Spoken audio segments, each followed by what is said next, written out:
कोई बचाओ, मुझे कोई बचाओ, ये घर नीचे गिर रहा है, कोई बचाओ, मुझे बाहर निकालो। हे भगवान, क्या करें हम? नीचे तो खाई है, कहीं ये औरत नीचे खाई में गिर गई तो? अरे कैसे बचाएं इसे? कोई तो मेरी मदद करो, भगवान के लिए मुझे बचा लो। पेड़ की टहनियों पर रस्सी के सहारे लटका ये घर अचानक टूटकर नीचे खाई में गिर जाता है और आसपास खड़े सभी लोग इस हादसे को देख ठंडे पड़ जाते हैं। आखिरकार मनोरमा इन पेड़ की टहनियों पर लटके इस घर में कर क्या रही थी? ये घर बनाया किसने और क्या इस खाई में गिरने के बाद मनोरमा जिंदा बचेगी? इन सभी सवालों के जवाब जानने के लिए कहानी के पिछले कुछ बीते हुए भागों में जाते हैं। काफी ढूंढने पर ये कुछ ही पन्नियां ही मिली हैं, इनसे ही काम चलाना होगा। अंजलि और सोनम भी थोड़ी देर पहले कुछ पन्नियां लेकर आई हैं, तो इतनी पन्नियां काफी होंगी। चलो अब काम पर चलते हैं। मैं और शालिनी छत पर जा रहे हैं, हम दोनों छत का काम करते हैं और तुम लोग नीचे का संभालो। पांचों बहुएं छत पर जाती हैं और ढेर सारी पन्नियों को आपस में जोड़ जोड़ कर पूरी छत पर बिछाने लगती हैं। सिर्फ पन्नी ही बिछाना काफी नहीं रहेगा, हमें इन पर कुछ भारी सामान भी रखना होगा। लेकिन रखें क्या, हमारे पास तो कुछ भी नहीं है। हम चारों कोनों में कील ठोक कर रस्सी से इन पन्नियों को बांध देते हैं, फिर तो तेज आंधी तूफान में भी ये सही सलामत रहेंगी। ठीक है, मैं भी नीचे से कील और हथौड़ा लेकर आती हूँ। अब इन सभी पन्नियों को इन दीवारों की दरारें पर अच्छे से ढक देते हैं, जिससे अब कितनी भी तेज बारिश होगी तो इन दरारों से घर के अंदर पानी नहीं आएगा। लेकिन ये पन्नी क्या इस तेज बारिश को रोक पाएगी?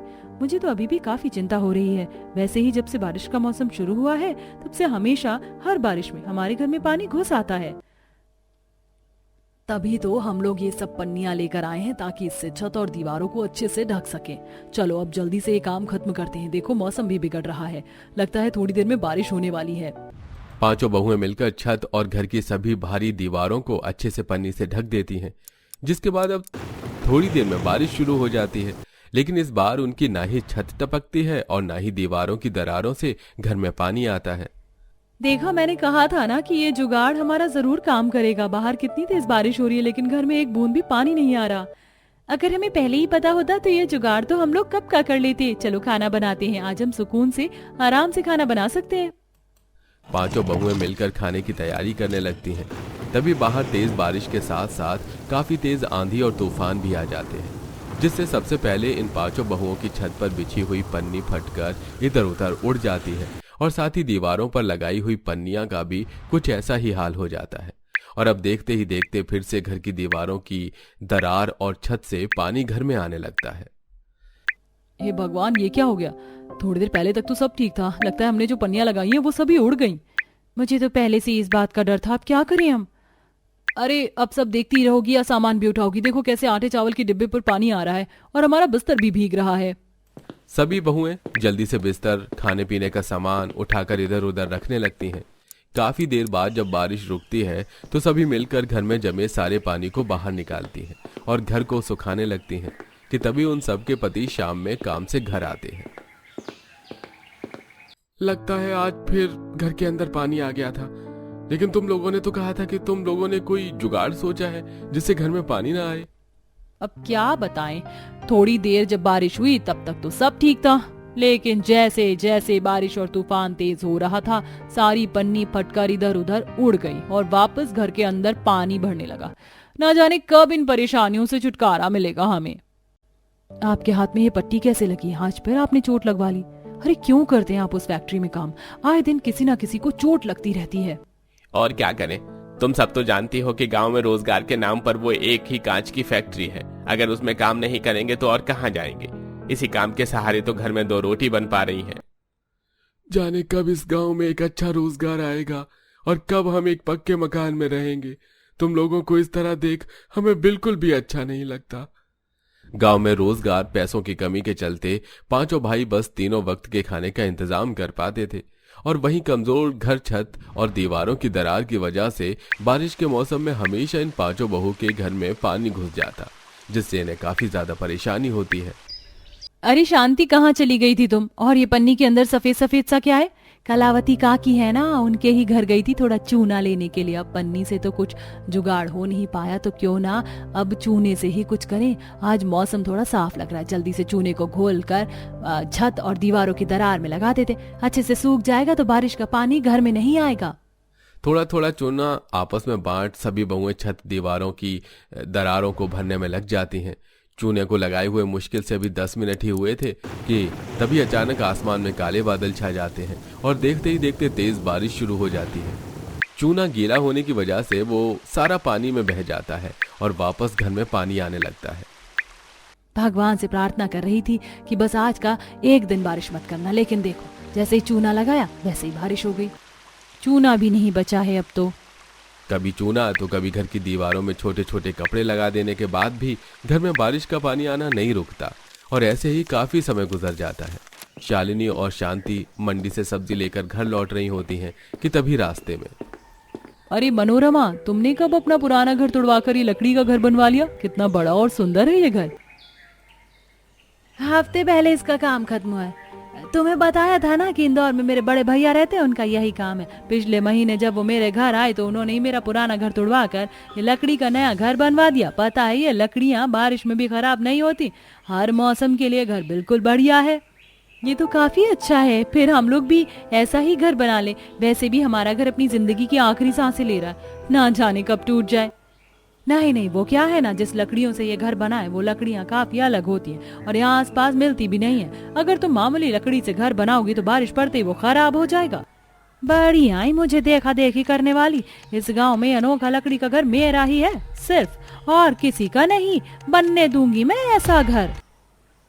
मनोरमा की चालाकी से अनजान शांति और शालिनी अब वापस घर आ जाते हैं और ऐसे ही कुछ और समय गुजर जाता है।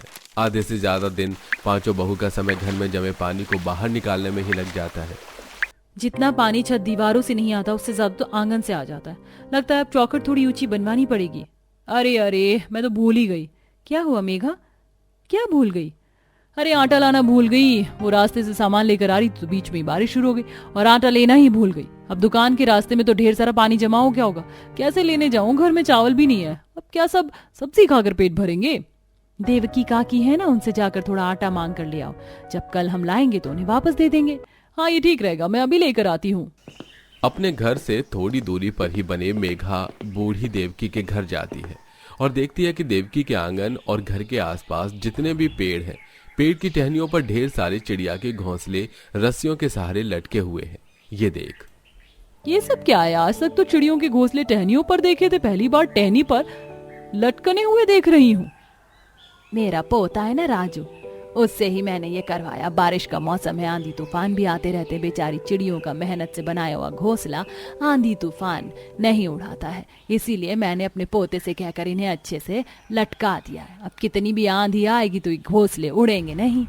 बूढ़ी देवकी का दिमाग देखकर मेघा भी काफी हैरान होती है और उससे आटा लेकर वापस घर आ जाती है। यूं ही कुछ समय गुजर जाता है। घर का काम खत्म करके मटका लेकर सभी बहुएं घर लौट रही होती हैं कि तभी मौसम काफी सुहाना हो जाता है। लगता है फिर से बारिश शुरू होने वाली है। तुम लोगों को पता है कि मुझे बारिश का मौसम कितना ज्यादा पसंद है, लेकिन आजकल तो बारिश सिर्फ घर से पानी बाहर निकालने में ही गुजर जाती है। थोड़ा बहुत भी मैं मजे नहीं कर पाती। अच्छा हुआ कि घर से निकलते हुए हमने सामानों को पहले ही पन्नी से ढक दिया था। अगर अब बारिश भी हो गई तो कम से कम सामान तो नहीं भीगेगा। इसीलिए तो मैं सोच रही हूँ कि क्यों ना आज हम सब बारिश में भीगते हैं और थोड़ी मस्ती करते हैं। मेरा भी कब से यही सब करने का मन था। चलो आज अपने मन की करते हैं। सभी बहुएं मौसम के मजे लेते हुए गांव में इधर उधर घूमने लगती हैं और कुछ देर चलने पर वो एक खाई के पास जहां पहुंचती हैं, जहां से सारा गांव और आसपास के जंगल का नजारा दिख रहा था। तो वहीं पास में ही खाई से लगकर बड़े बड़े 2-3 पेड़ भी थे। मुझे नहीं पता था कि हमारे गांव में खाई वगैरह भी है, मैं तो पहली बार खाई देख रही हूँ। यहाँ से कितना सुंदर नजारा दिख रहा है ना। चलो इन पेड़ों पर चढ़ते हैं, काफी समय हो गया पेड़ों पर चढ़े हुए। सभी बहुएं पेड़ के नीचे ही पानी के मटके रखती हैं और एक एक कर उन पेड़ों की टहनियों पर चढ़कर बैठ जाती हैं। इतनी ऊंचाई से बारिश में भीगते हुए इतना सुंदर नजारा देख पांचों बहुएं काफी ज्यादा खुश होती हैं। स्वर्ग से भी सुंदर है यहाँ का नजारा। पता है इस नजारे को देख मैं तो सारी टेंशन भूल गई। मेरा तो यहाँ से जाने का भी मन नहीं कर रहा है। मैं तो कह रही हूँ कि अब जब जब हमें समय मिलेगा हम सब यहाँ पर आया करेंगे, थोड़ी देर के लिए ही सही, लेकिन कम से कम सारी परेशानियों को भूलकर जिंदगी को अच्छे से जी सकेंगे।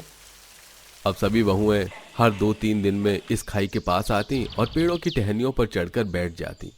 ऐसे ही कुछ समय गुजर जाता है। आज भी जब पांचों बहुएं पेड़ की टहनियों पर चढ़कर बैठी होती हैं, काश हमारा घर भी यहीं होता तो कितना अच्छा होता ना। पूरा दिन हम इस सुंदर से नज़ारे को देख सकते। इस नज़ारे को देख देख कर ही खाना बनाते, काम करते और सो भी जाते, और जब सुबह उठते तो भी इतना सुंदर नज़ारा आंखों के सामने होता। लेकिन ये मुमकिन भी तो नहीं है। अगर ये पेड़ की टहनियाँ काफी ज्यादा चौड़ी होती तो हम इन पर घर बना भी सकते थे, लेकिन पेड़ की टहनियाँ मोटी और मजबूत तो है लेकिन ज्यादा चौड़ी नहीं है। ऊपर से अगर हमने इन पर घर बना भी लिया तो हमेशा यही डर रहेगा कि घर कहीं खाई में ना गिर जाए। लेकिन मेरे पास एक ऐसा जुगाड़ है कि जिससे हम इन पेड़ की टहनियों पर घर भी बना सकते हैं और हमारा घर खाई में गिरेगा भी नहीं। उस दिन जब मैं देवकी काकी के यहाँ आटा लेने के लिए गई थी तो उन्होंने अपने आंगन के सभी पेड़ों पर चिड़ियों के लिए घोंसला रस्सियों की मदद से टांगे रखा था, जिससे अब जितनी भी चाहे तेज हवाएं चले लेकिन उन चिड़ियों के घोंसले नहीं टूटते और वो सब आराम से रहते हैं। लेकिन अगर हमने ऐसा कर भी दिया तो घर बनाएंगे कैसे, क्योंकि हवा में तो ईंट पत्थर का घर बन नहीं सकता। ये तो नामुमकिन है। शांति, तुम्हें याद है ना उस दिन जब हम बाजार से घर लौट रहे थे तो हमने मनोरमा का घर देखा था। वो पूरा लकड़ियों का बना हुआ था, ईंट पत्थर का नहीं। लेकिन हम लकड़ी का घर तो बना सकते हैं। हम घर के ऊपरी और निचले हिस्से को लकड़ी का बनाएंगे, घर के बाकी हिस्से को शीशे से ढक देंगे, जिससे हमारा घर मजबूत होने के साथ साथ हम आसानी से बाहर के नजारे भी देख सकते हैं। ये सब बोलने में तो काफी आसान है लेकिन करने में काफी मुश्किल है। इसमें काफी ज्यादा मेहनत लगेगी। वो तो है, इसीलिए अब हमें जल्द से जल्द अपने नए घर की शुरुआत में लगना होगा ताकि हम लोग इस काम को जल्दी पूरा करें और साथ ही हमेशा इस सुंदर नजारे को देख सके। अगले दिन सभी बहुएं घर बनाने के लिए ढेर सारी लकड़ियां, रस्सी इकट्ठा कर लेती हैं और अपने पतियों से बड़े बड़े शीशे भी मंगवा लेती हैं। वो तो अच्छा हुआ कि ये शीशे काम के नहीं थे, इसलिए मालिक ने हमें दे दिए। लेकिन तुम इन चीजों का करोगी क्या? और जो तुमने घर बनाने की बात बोली है, पता है ना वो कितना ज्यादा मुश्किल है। क्यों इतनी मेहनत कर रही हो? रहने दो, रह लो इस घर में, सिर्फ 1-2 महीने की तो बात है। आप लोगों को पता है हमारे चूल्हे के पास की दीवार टूट चुकी है। आप तो 1-2 महीने की बात कर रहे हैं। मुझे तो लग रहा है कि हमारा ये घर मुश्किल से 2-3 हफ्ते तक ही टिक पाएगा। हम जो कर रहे हैं हमें करने दीजिए। अब सभी बहुएं सारा सामान इकट्ठा कर सीधा खाई के पास ले जाती हैं। मेरे ख्याल से ये वाला पेड़ ठीक है ना घर बनाने के लिए? वो तो ठीक है लेकिन ज्यादा मजबूत नहीं लग रहा। खाई के पास जो 1-2 पेड़ हैं वही काफी ज्यादा मजबूत हैं, तो हमारा उन 2 पेड़ों पर ही घर बनाना सही है। अब सभी बहुएं दूसरे पेड़ों से लकड़ियां काट कर उनसे घर के ऊपरी और निचले हिस्से के फर्श को बनाने लगती हैं। मैंने यहाँ पर एक बीचों बीच कुंडा भी बना दिया है। इसमें हम रस्सी बांधकर अच्छे से उन पेड़ की टहनियों पर लटका देंगे और निचले हिस्से में भी यही किया है। इससे हमारा घर ऊपर और निचले हिस्से दोनों से काफी मजबूत होगा। अरे वाह, तुमने तो कमाल कर दिया। घर को और भी कितना ज्यादा मजबूत कर दिया तुमने तो। इन सभी कामों को खत्म करके अब सभी बहुएं अपने घर चली जाती हैं और अगले दिन शीशों को बराबरी हिस्सों में काट कर वो सभी मिलकर लकड़ी के उन दोनों ऊपरी और निचले हिस्सों में कांच को अच्छे से लगाकर गोंद की मदद से चिपका देती हैं और अब उस पूरे घर को अच्छे से टहनी पर मोटी मोटी रस्सियों की मदद से टांग देती हैं। चलो, हमारा आधा काम तो खत्म हो गया। घर तो वैसे मजबूत लग रहा है। अब बार बार टहनी पर चढ़कर इसके अंदर जाने से अच्छा है कि हम लोग सीढ़ी भी बना दें। लेकिन हमने तो पूरे घर को ही शीशे से ढक दिया, फिर हम लोग घर के अंदर कैसे जाएंगे? सबसे पहले घर के अंदर जाने के लिए हमें एक शीशा हटाना होगा। अपनी गलती को सुधारते हुए सभी बहुएं सबसे पहले एक शीशे का टुकड़ा हटाकर घर में जाने के लिए कुछ और लकड़ियां, सीढ़ियां भी बना देती हैं, जिससे अब वो आसानी से घर के अंदर जा पाती हैं। तुम पांचों ने तो सच में कमाल कर दिया। कभी सोचा भी नहीं था कि ऐसी जगह भी हमें रहने के लिए नसीब होगी। इस खतरनाक जगह में भी हम सब कितने आराम से हैं। यहाँ का नजारा भी कितना ज्यादा सुंदर है। हमें लगा नहीं था कि इन शीशे लकड़ी की मदद से तुम सब इतना बढ़िया घर बनाओगी। हमने तो पहले ही कहा था, आप लोग ही मना कर रहे थे। अब पूरी बारिश में हम लोग ऐसे घर में जाएंगे। अब ना घर में पानी भरने की टेंशन, ना सामान गीला होने की टेंशन। अब पांचों बहुएं अपने पतियों के साथ आराम से घर में रहती हैं और वहां से सुंदर नजारे के मजे लेती हैं। इतने सुहाने मौसम में इतने अच्छे नजारे को देखकर खाना खाने में भी कितना अच्छा लग रहा है। वरना पहले पुराने वाले घर में गले से ठीक से 2 निवाले भी नहीं उतरते थे। अरे पता है, सुबह जब मैं सोकर उठी थी तो सबसे पहले मैंने सुंदर सुंदर चिड़िया को देखा। यहाँ काफी तरह तरह की चिड़िया हैं। गांव के कुछ लोगों को जब उन बहुओं के खाई के ऊपर टहनियों पर बने घर के बारे में पता चलता है तो कई लोग उस घर को देखने के लिए आते हैं, जिनमें से कुछ लोगों के मन में भी अब वैसे ही घर बनाने की चाह होती है। आप लोगों ने तो काफी बढ़िया जुगाड़ किया है। ऐसे घरों में तो रहने में भी काफी मजा आएगा। मैं तो सोच रहा हूँ मैं भी एक ऐसा ही घर बना लेता हूँ। आपकी सोच तो ठीक है, लेकिन ऐसा घर बनाना काफी मुश्किल है। एक तो इसमें समय काफी लगता है, ऊपर से यहाँ के जो भी पेड़ हैं वो इतने ज्यादा मजबूत नहीं है जो एक घर का वजन संभाल सके। हमने जिन पेड़ों पर घर बनाया था वो काफी मजबूत है, इसीलिए हमारे घर आसानी से टिक गए। साफ साफ बोलो कि तुम लोग नहीं चाहते कि तुम्हारे जैसा घर गांव में किसी और के पास भी हो, इसीलिए तो बहाने बना रही हो। तुम गलत समझ रही हो। रहने दो, अच्छे से जानती हूँ मैं तुम पांचों को। मैं तो ऐसा घर बना कर ही रहूंगी अब। मैं अभी देखती हूँ कि कौन मुझे ये घर बनाने से रोकता है। मैं तो घर बनाऊंगी, वो भी इन लोगों से अच्छा है। पांचों बहू के लाख समझाने पर भी मनोरमा उनकी एक नहीं सुनती और पास के ही एक पेड़ पर इन पांचों बहुएं जैसा घर बनाने की शुरुआत कर देती है। 1 से 1.5 हफ्ते की लगातार मेहनत के बाद कुछ लोगों की मदद से उस पेड़ पर मनोरमा अब अपना भी इन पांचों बहू जैसा घर बना लेती है। मेरा भी घर बन गया, अब मैं भी आराम से रहूंगी और इस सुंदर सुंदर नजारे को मजे लूंगी। अपने बनाए उस घर में मनोरमा मुश्किल से 1 या 2 दिन ही रह पाती है और आज जब तेज आंधी और तूफान आता है तो मनोरमा का घर सीधा टूटकर खाई में जा गिरता है। लेकिन किस्मत से मनोरमा खाई में गिरने की बजाय पहाड़ी से लटक जाती है। पांचों बहुओं के पास रस्सी होती है जिसकी मदद से वो जल्दी से मनोरमा को ऊपर खींचती हैं और बाल बाल मनोरमा की जान बचती है। भगवान का लाख लाख शुक्र है कि तुम्हें कुछ नहीं हुआ। अब पता चला कि हम तुम्हें क्यों मना कर रहे थे। इतनी भी जिद ठीक नहीं है। अगर तुम्हें कुछ हो जाता तो सोचा है तुम्हारे परिवार वालों का क्या होता। काश मैं तुम लोगों की बात पहले ही मान लेती। पता नहीं मैं कैसे तुम्हारा धन्यवाद करूं। अगर तुम ना होती तो ना जाने मेरा क्या होता। मनोरमा को अपनी गलती का एहसास होता है और वो उन पांचों से माफी मांग लेती है और अब सभी बहुएं अपने पतियों के साथ आराम से उस घर में रहती हैं। यूं ही कुछ समय गुजरता है और आज शहर से गांव कुछ घूमने के लिए लोग आते हैं। गांव तो अच्छा है, लेकिन अब शहर वापस जाने की हिम्मत नहीं बची है। काफी थक गया हूँ, लेकिन मुझे नहीं लगता कि इस गांव में कोई होटल या कॉटेज वगैरह होगा। ऐसा मत कहो, मैं भी काफी थक गई हूँ। प्लीज आसपास रहने के लिए कोई जगह ढूंढो। अरे लगता है आप लोग शहर से गांव घूमने के लिए आए हैं। जी हाँ, और हम काफी ज्यादा थक गए हैं, इसलिए हम यहाँ आसपास कोई ऐसी जगह ढूंढ रहे हैं जहाँ पर हम रुक सकें। क्या आपको कोई ऐसी जगह पता है? हाँ, एक जगह है, वो भी काफी सुंदर है। आप लोग हमारे साथ चलिए। शालिनी का पति रणदीप उन दोनों को अपने खाई के ऊपर बने घर पर ले जाता है, जिसे देख वो दोनों शहरी लोग भी काफी ज्यादा खुश होते हैं। मैंने तो ऐसी जगह सिर्फ बाहर विदेशों में ही देखी थी। पहली बार अपने देश में कोई ऐसी जगह देख रहा हूँ। बाहर के देशों में तो यहाँ रहने का काफी ज्यादा किराया होता है। लेकिन आप लोगों को यहाँ रहने के लिए बिल्कुल भी पैसे देने की कोई जरूरत नहीं है। आप तो हमारे मेहमान हैं और मेहमानों से भी क्या कोई पैसे लेता है?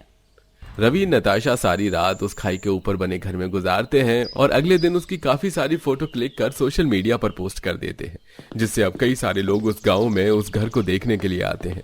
ये देखते हुए वो सभी बहुएं अब ज्यादा देरी न करते हुए पेड़ों पर न सही लेकिन आसपास की जगह पर बिल्कुल उसी तरह के घर बनाती हैं, जिससे अब कई सारे लोग गांव में रहने के लिए आते हैं, जिससे गांव के कई लोगों को रोजगार भी मिलता है।